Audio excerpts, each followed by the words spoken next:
It's an interesting thing that after Easter, so many of our stories are of folks who don't believe it. If Dougie Arrowsmith is lucky, he will hear these after the resurrection stories, and he will have serious doubts about them and this whole he is risen business. And he will, as a disciple of Jesus and like his ancestors, wonder. Nobody believed the women, says Luke, when they came running to share the message that the angel had given at the empty tomb. Their friends thought the women were delirious. Thomas the twin couldn't believe the stories people told of a risen Jesus. Forget believing each other. They couldn't even believe Jesus himself. Okay, he says, give me a piece of fish to eat. See, I'm not a ghost. And even in their joy, they disbelieved their own eyes and still wondered.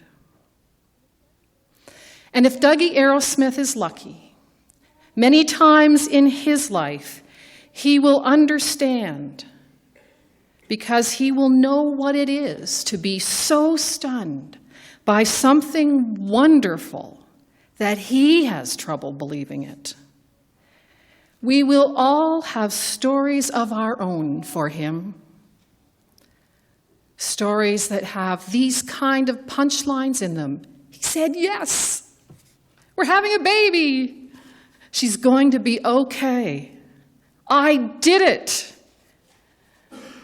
While in their joy, they were disbelieving and still wondering. Some would say that the opposite of faith is doubt.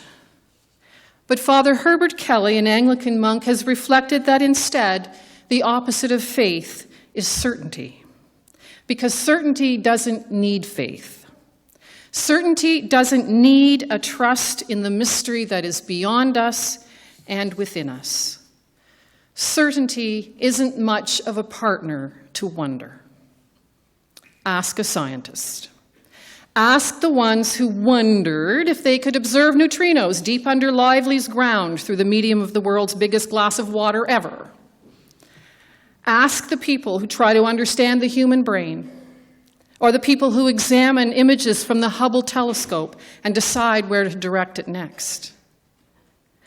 As theologian Alan Jones observed, the fields of our ignorance are expanding at such a velocity that we are left gasping with astonishment.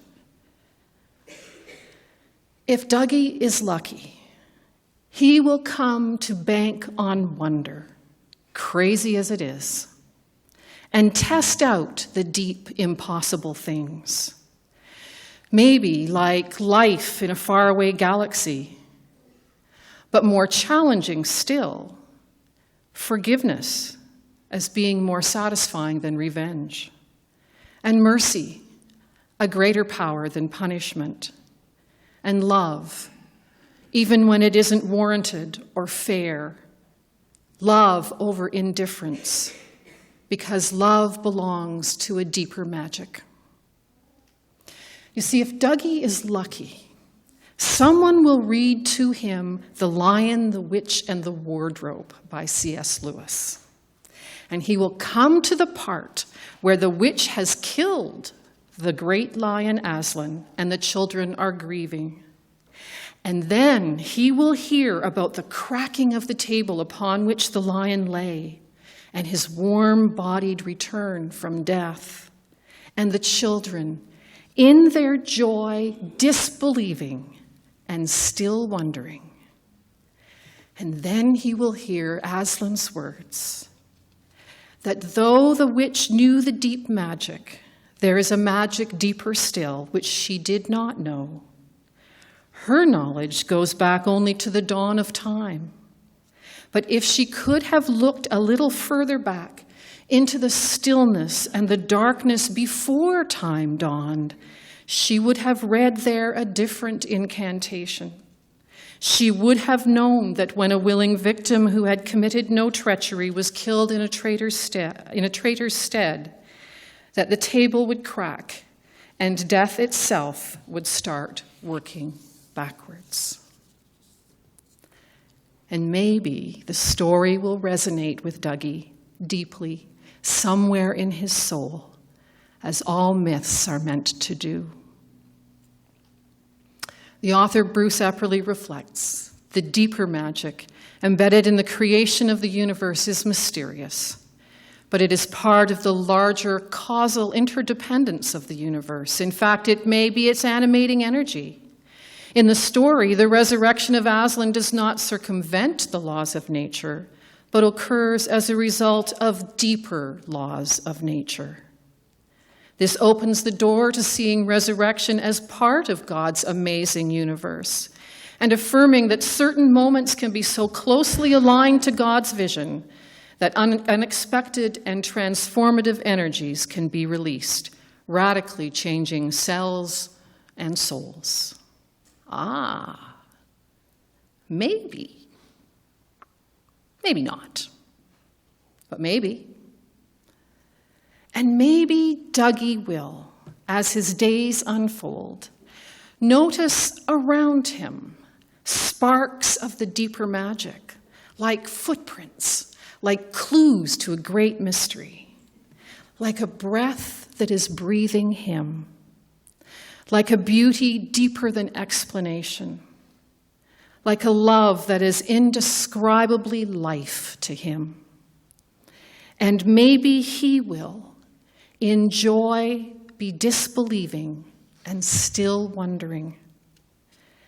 And maybe he will choose to live like that, finding his way so that the mystery itself is his home. And maybe he will say one day, I don't get it, I can't grasp it or explain the whole thing, but I have faith. I believe. I choose what is deeper than my knowing. And if he's lucky, what am I saying? Luck has nothing to do with any of it, for he has us. He has all of us to show him those powers and wonders, those choices of mercy and forgiveness, of compassion and faithfulness.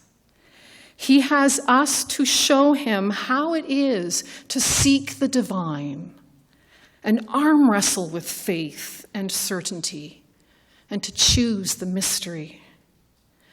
He has us to show him how to embody love, and to fail at that, and to begin it again, reflecting Christ's resurrection every day.